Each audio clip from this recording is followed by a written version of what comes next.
Chapter 1. Osifo woke up to the clatter of pots and pans as his next-door neighbor, Mama Risi, set about her chores. She was a food seller on one of the building sites in the Okofa area of Ibadan, and she and her children woke up very early on weekdays to cook. He was used to the noise, and though he did not like it, he had to put up with it, for there was no kitchen in the house. Tenants either cooked in their rooms or on the veranda outside their rooms. He listened as Mama Risi issued orders to her children. Remota, stir that soup and taste to see if there's enough salt. Bola, cover that Egie with a tray before you start sweeping, or sand will get in and customers will complain. I've told you so a dozen times. Where's Yemi? I suppose he's dozed off somewhere. No, Mama. I'm here seeing to the rice. The water in it is dry now. Shall I take the pot off the fire? Yes, but be careful, it's dark over there. Why don't you light a candle? Ode. Go and wake your father up, then put a pail of warm water in the bathroom for him. Bola, have. He stopped listening and looked at the clock by his bedside. 5:15. Gosh. I must get you up and use the bathroom before the mad rush begins. He could hear doors opening as the other tenants woke up. Good morning, Mama Risi, he greeted her courteously when he went to fetch water from the tap. Good morning, Akao, replied Mama Risi. You're up early today. Are you alright? Yes, Ma. I'm traveling home this morning, so I have to leave for the motor park early. Will you be away for long? Oh, it's holiday time, anyway. Yes, it is. I shall leave the key of my room with you as usual for the landlord. I've already spoken to him about my journey. All right, my son. Safe journey home. Choose a good vehicle with a sober driver. Too many drunken drivers these days. That's true, Ma. Thank you. I miss this place, thought Osifo as he strapped up his bag. It was his last day in that house. He was not coming back, for he was supposed to have completed his studies at St. Francis Grammar School. Also his family back home in Usuri in Bendo State taught. But he had not. He had dropped out of school at the beginning of the first term in his fourth year, but had kept up the pretense of still being at school. So, he duly went home on holiday, collected his school fees, and came back to Ibadan. He had not meant to drop out of school. It had just happened. He was 16 and had just come back from holiday. Boarders were requested to check in a few days before classes began. He had arrived on a Friday, feeling excited about his new class. He was a senior student now and had just 2 more years to go. Later that afternoon, he had gone to the market to make a few purchases. On his way back to school, close to the bus stop, he was attracted by a small crowd. He drew near. In the middle was a tall, bearded man in a prophet's long white gown. He was addressing the crowd and making gestures in the air. From his accent, Osifo could deduce he was from the neighboring country of the Republic of Benin. See the wonders of God, said the prophet in Yoruba. See your money doubled right under your nose. 1 naira becomes 5 naira. 5 becomes 10. It's for believers only. 1 or 2 people jeered in the crowd. Oh, thief, shouted one. Then a well-dressed man stepped forward. Look, he said to the prophet, I believe in God. I trust you. Here's my 5 naira. Double it. The prophet took the money, put it in his pocket, and from another pocket he took a small stone, wrapped it up in a snow-white handkerchief and handed it to the man. Now, put it in your pocket, shut your eyes, concentrate, and say a short prayer. Good, now open your eyes and bring out the handkerchief. The man unfolded the handkerchief and out fell a crisp 10 naira note. Some people clapped, some gaped, and some jeered. Thief. No lie. Oh. A woman stepped forward and handed over a 20 naira note to the man. He doubled it. 2 other people came forward. He repeated the process and doubled the money. Some people in the crowd began to argue about the man's authenticity. No fake, said one man. No way, oh, trick. No be trick, said one of those whose money had been doubled. The man no man of God, so God hear his prayer. Why he no make himself rich? Challenged another. He no want, said the believer, he no need the money. No simple man. A woman with a baby tied to her back fingered the 320 naira notes in her hand, then she stepped forward. Another person brought out 50 naira. The crowd was caught in the fever of money doubling. People pressed forward. It was then that Osifo, fascinated, handed over 40 naira out of his school fees. With larger amounts, the money takes a longer time to double, the prophet was saying as he handed out stones wrapped in white handkerchiefs here and there. The people were no longer listening. Heads were bent in prayer. The prophet quietly withdrew, murmuring that he was tired. He then quickly disappeared round a corner. So also did his accomplices in the crowd. Later, when it dawned on people that the stones would never turn into money, the atmosphere became charged. They began to look for the prophet, armed with bottles and sticks. "Oh, help me," said the woman with a baby on her back, as she threw off her head tie and began to tear out her hair, sobbing. "My God, oh my God. That was chop money for the month. My husband will kill me today. He gave me that money to put in the bank," wailed another woman. "Well," laughed the unbeliever, "I told you he be fake. Thief. See now, he don't cheat you and run away." "Shut up," said one of those who had lost their money, "or we go beat you up." "Oh, sorry, my brother," said the unbeliever, and he quickly hurried away from the scene.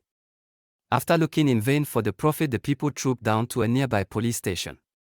There, a sergeant solemnly took down the description of the man and said that the police would do their best to track him down as quickly as possible. His description would be relayed to all the police stations in Ibadan and environs, and motor parks and borders would be watched closely. He spoke so convincingly that the people were somewhat pacified and they dispersed mourning their loss. The sergeant did not think the man would ever be caught, but he knew what an irate mob was capable of. He did not want his station burned down. People will never learn, he said to his companion after the people had left. You would think that with the large number of people who lose their money to money doublers, the latter wouldn't get victims, but they do each time. Osifo had not followed the crowd to the police station. He had stood rooted to the ground, too stunned to believe he had really lost half of his school fees. He clutched the handkerchief in his hand. A woman who sold cigarettes nearby and who had been watching him anxiously went over and laid a hand on his shoulder. "My son, never mind what has happened. Go home and tell your parents. How much did you lose?" He shook his shoulder free from her hand and walked away slowly. She sighed, shook her head, and went back to her wares. He got on a bus, his thoughts in chaos. What was he to do? He had been incredibly stupid. Usually, he was very careful with money. He never spent more than he could afford. He did not believe in money doubling either, but the temptation that afternoon to make easy money had been too great. The man had looked genuine too. After all, he was a holy man, a prophet. Perhaps now. He unfolded the handkerchief. The stone was still there. What was he to do? Going back to usury and telling his parents was out of the question, as they were poor and could hardly afford his fees. Actually, he was the only child in the family who had been sent to a grammar school. His two elder sisters and brother had had only a primary school education. He thought hard. Perhaps the principal of his school would accept what was left of the fees while he did a part-time job. Then a thought occurred to him. He could become a day pupil. Yes. Saved. He calculated rapidly. Out of the 50 naira left, he would pay 20 naira for tuition, and with 30 naira look for accommodation. His friends who were indigents of Ibadan would know of a cheap place. He would work at weekends. Next time, things would be back to normal. To reassure himself, he felt in his pocket for his money. What was this? The money had disappeared. He remembered distinctly taking out 40 naira from the 90 naira he had and putting the rest back into the inner pocket of his trousers. Or didn't he? He panicked, got up and hit his head on the luggage rack of the bus. He felt all through his pockets. Nothing. "Steady now," said the man next to him. Lost something. He collapsed into his seat and burst into tears. Someone must have picked his pocket. "Hey," said the man behind him. "What's the matter?" "My money," he wailed. "It's gone. It was for my school fees." "Oh, my lord." Most of the passengers were sympathetic, but some were not. The latter group fired questions at him. Where had he been? Why had he taken his fees to go shopping? It was a foolish thing to do. He should have handed the money over to a teacher on arrival. A big boy of his age should have had more sense than. He got down at his stop and walked a short distance to his college. He went straight to the dormitory and began to pack his things. The other students were playing on the field. He had made up his mind. He must leave school. There was nothing else to be done. He couldn't go home, of course. He went to his housemaster's residence in the school compound and told him that, due to the sudden death of his father, he could no longer continue at school. He had only come back to pack his things. Mr. Olufemi, the housemaster, was sympathetic. "Couldn't a relation help out?" he asked. "It would be a pity to end such a promising educational career. Couldn't he pay the first term's fees and then apply for a scholarship?" Osifo shook his head sadly, explaining that he was the eldest child in the family, and he had to take care of his mother and his younger brothers and sisters. The teacher then advised him that it was unsafe to travel that evening, and that he should spend the night in the dormitory. When he took a bus to Okodu the next morning, he had no clear plan in his mind. Where would he live? He went to Abe Street, where his friend and classmate Wale Akono lived with his parents. He was very surprised to see Osifo with his suitcase. "What happened? Were you sent out of the dormitory?" Osifo explained that due to lack of funds, he had withdrawn from school. He had come to leave his suitcase with Wale while he made future plans. Wale heaved a sigh of relief, for he had thought that his friend had wanted accommodation. His parents never allowed him to have friends to stay. He liked Osifo very much and would have been sad not to be able to help him when he needed help. "What are your plans? When are you going back home?" "I don't think I want to just yet. I thought I could pick up a job and then continue my studies in an evening school." "That's a good idea, but what type of job are you looking for?" "Oh, anything will do, since I've no formal training for anything." "Don't worry, Osifo," soothed the other, "something will turn up." "Do you need anything?" continued Wale. "I've not been given my pocket money yet, but I could give you 2 naira. "Thank you, Wale. That would help. I will let you know when I'm fixed up. Meanwhile, please collect my mail at school and not a word of this to anyone. One day, I'll tell you what really took place. You wouldn't believe how stupid I've been." "Never mind. I'm sure things will be all right." "I hope so, too. Goodbye, Wale. See you soon. "Goodbye," he answered sadly as he watched his friend walk away. "Hey Osifo, wait." He ran after him. "Don't follow anyone home. You've never actually lived among the people in this town. Strangers sometimes disappear. They are kidnapped, killed, and their blood used to make the medicine that will make others richer or live longer." "By whom?" "Well, juju men. Anyone really. A friend can even sell you without your knowledge to a juju man. Don't trust anybody. I'm sure that sort of thing goes on in other parts of the country." "Yes, of course. Thanks, Wale. I'll be careful." "Where will you sleep tonight?" Wale asked anxiously. I don't know." "Yes, I do," he lied when he saw the look of alarm on his friend's face. "I shall go to my mother's cousin in Bodija. I don't like him, but I can stay with him for a few days while I look for a job. I would smuggle you into my room every evening, but I share it with 2 other brothers and a cousin. Besides, my mother usually comes in to say good night." "That's okay. Thanks. I'll manage somehow." He picked up his little bag containing a few clothes and set off. He did not have enough money to rent a room. Perhaps he would get a live-in job. He spent the rest of the day calling at various houses to ask if they needed a house help. Yes, they did. But when he could not give references and a current address, he was told he could not be employed, for he might be a thief or something worse. He was very disappointed. He knew exactly where to spend that night and subsequent nights until he got a place. A friend had once told him of a church where they held all-night services. It was comparatively safe and members usually helped when you told them you were new in town and had nowhere to stay yet. You were allowed to sleep in one of the rooms provided you were sane and showed some interest in religion. From accompanying friends out, he knew Ibadan fairly well and knew where a church of this kind could be found. As he made his way there later that evening, he came across a street party. It was the usual pattern. The place was brightly lit up and chairs were arranged around tables on which were placed huge containers of food and drink. Special guests had reserved sections either inside the house or under gay canopies. Intruders, while not wholly welcome, were not sent away provided they stayed on the fringes and did not give any trouble whatsoever. They were served food and non-alcoholic drinks.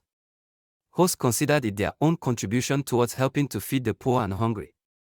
The sight of all that food made Osifo realize how hungry he was. He sat down near a group of boys of about his own age, who were cracking silly jokes and eyeing the food greedily. Soon, a girl came round with a tray loaded with plates of jollof rice. Behind her, a boy carried a crate of soft drinks. Osifo took a plate of food, murmured his thanks, and began to eat. He looked around. Most of the guests were gorgeously dressed, the women in particular. They were bedecked with gold. He watched, fascinated, as they moved about greeting friends and showing off their attire. It was the closest he had come to wealth. A particular lady caught his attention. She was about 30, tall and a little plump. She wore a buba and wrapper in blue and white lace with petals, a head tie in white and gold, and had black shoes and a handbag. She had not overdone her jewelry and she looked quite elegant. She did not get up to greet the other guests, instead, they greeted her courteously as they passed by her table. There was a young man on either side of her who fell over each other to fill her glass or bring her whatever she asked for. She didn't eat anything, and she took only the occasional sip from her glass. Osifo's gaze kept wandering to her. He tried to imagine his mother dressed like that. He couldn't. Instead, he could see her hoeing on the farm, carrying a basket of yams or plantains, preparing food for the family, her eyes watering from the smoke of the firewood. And he could visualize his father, bent almost double from hard work on the farm. It was all because of him. They were wearing themselves out to send him to college so that he could lead a better life than they, and now he, who was supposed to bring home the golden fleece, had ruined everything. His eyes filled with tears. One day, he promised himself he would make it up to them. Later that night, he was surprised when a girl brought him a plateful of fried meat and chicken. He hesitated, then took a piece. "It's for you," said the girl, placing the plate in front of him. He noticed that no plate was placed in front of the other boys who were now openly eyeing him with envy. So, he gestured to them, and they fell on the meat without hesitation. When a boy brought him a bottle of beer, he declined it. He was puzzled. Why was he being singled out for such preferential treatment? Was it a mistake? He decided it was time to move on. He picked up his bag and had only taken a few steps when a man placed a hand on his shoulder. His heart froze as he whirled round.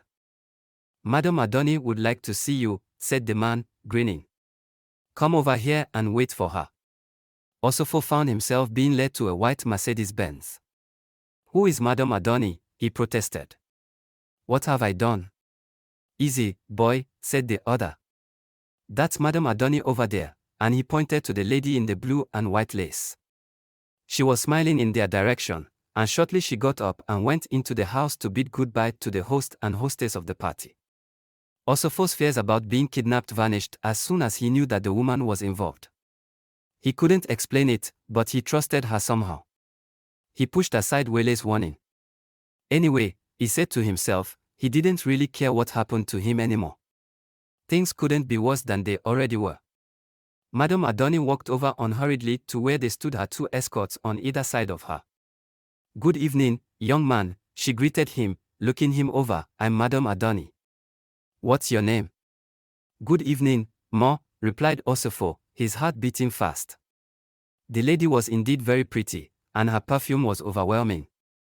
It made him slightly dizzy. "I'm Osifo Egie. From Bendo State, isn't it?" How old are you? She asked, putting a hand on his shoulder.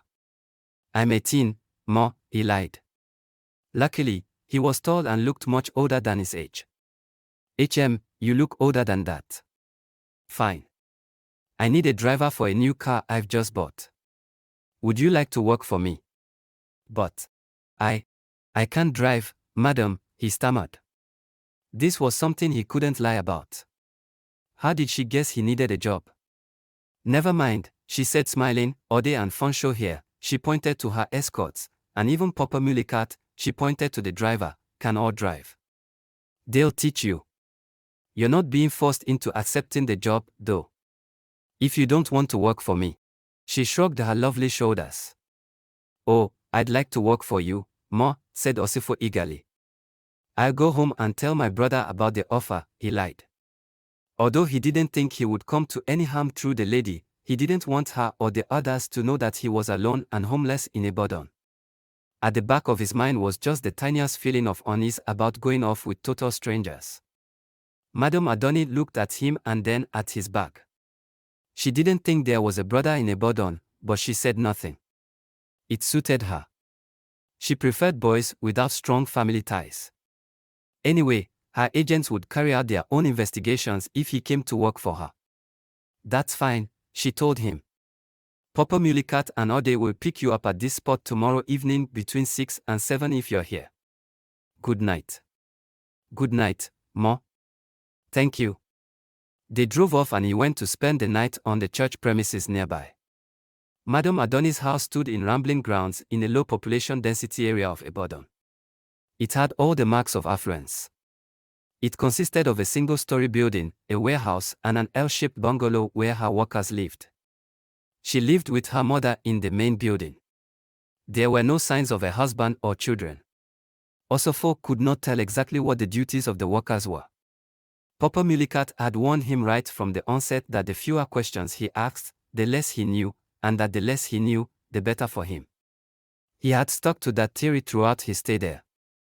He noticed that every morning the workers, who numbered about 10, warmed up the cars, then they either went out or lazed around all day. By 6, however, everyone was back and at about 8 he could hear the cars being driven off one after the other. Everywhere would become quiet until towards 5 in the morning when the cars were quietly driven in. Although he had his own room where the others lived, he spent most of his time with Madam Adoni. He was not barred from going out and he went regularly to collect his mail from Wale, but he preferred to hang around most of the time so as to be near her. He had fallen in love with her, and it was not only out of gratitude to her for providing him with shelter. He truly adored her with all the intensity of a first love. Or so he thought. She, on the other hand, had only wanted to recruit him as one of her boys, but his good looks and polite manners had made her take him as a lover. He excited her and his dog-like devotion made her feel good. Soon, he became her only escort to parties and she felt quite smug when her cronies cast envious glances in her direction. Why, even her best friend, Modinat, in whom she had confided how happy he made her, had once tried to lure him away. She equipped his wardrobe with expensive clothes and taught him party manners. He learned fast and in no time had become so full of confidence that she had to tell him jokingly to take it easy. After living with Madam Adoni for 2 months, he lost all inclination to further his education. What was the point? He was in love, was well cared for and was enjoying himself. He went to usury when the schools were on holiday.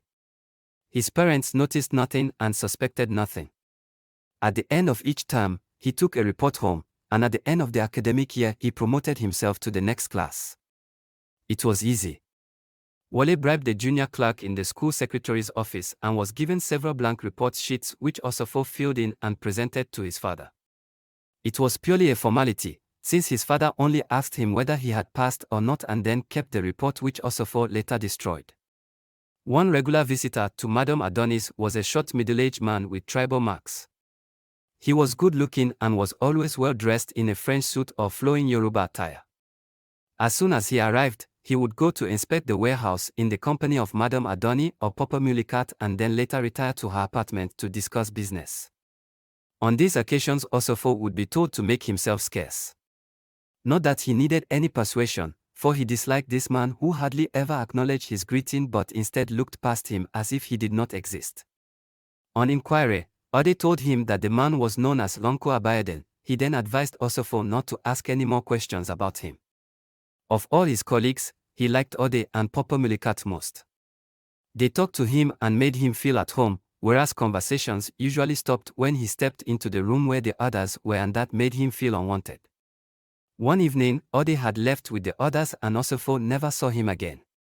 When he asked Papa Mulikat what had happened, the latter had shaken his head and had turned away. Adoni, said Uncle Abaeden one day when they were alone in her apartment, I must congratulate you on your latest acquisition. What? Oh, you mean Osifo? He's a darling. He's so sweet. He's not bad looking, at least. Which could not be said of his predecessor, who was one of nature's eyesores. Osifo is gorgeous, she gushed. Quite innocent he was at the beginning, but can he learn fast? Learn what fast? He looks quite stupid to me. Fonsho told me he neither drinks alcohol nor smokes. In fact, I understand he almost passed out the first time weed was smoked in his presence. He'd be useless in an operation. Lacks guts. Where did you pick him up? At Shade's party. However, I did not engage him for operations. What's he here for then? That's my business. He pleases me. He worships me, he's so gentle, and I suspect he's in love with me. Ha. Nonsense. I guess he's just after your money. The bastard is probably a thief. You'll wake up one morning to find all your jewelry gone. I doubt it. He's passed my test. He's not after my money. Besides, I was told he dropped out of St. Francis Grammar School because of lack of finance. So, you see, his background is fine. Oh, laughed Abaeden heartily, slapping his knee. So, you now harbor truants. Ha. None of your business, said Adoni heatedly. The boy is good for me. He makes me feel young and beautiful. You're always beautiful, Adoni, he said seriously. Chuck this boy out and stop this cradle snatching game. After all, you always get fed up with these boys later. Come back to me.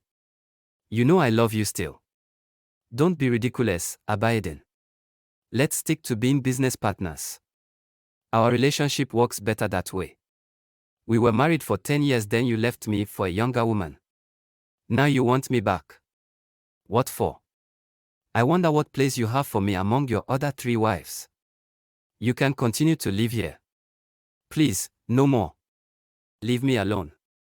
Osifo's relationship with Madam Adoni lasted exactly 11 months, after which she got tired of him and told him to leave.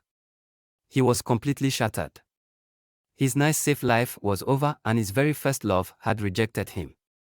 He knelt in front of her and, with tears in his eyes, pleaded to be allowed to stay near her in any capacity. She laughed and told him not to be silly. Did he think that she had adopted him and that he was going to live with her forever? In the end, he was given 200 naira and Papa Mulikat was told to go and drop him at a motor park. Papa Mulikat, who was secretly sorry for the naive boy, took him to a landlord in Okofa who he knew had vacant rooms. He advised Osifo to pay about 9 months' rent in advance from the money so that he could at least be sure of accommodation for that period while he looked for something to do. This he did. He couldn't go back to grammar school because he had missed out a year and many schools were reluctant to accept dropouts of his age and height.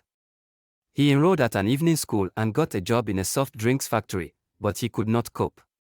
The strain of lifting and loading during the day and studying during the night was too much for him, and after a few months his health broke down and he had to give up work to concentrate on his studies.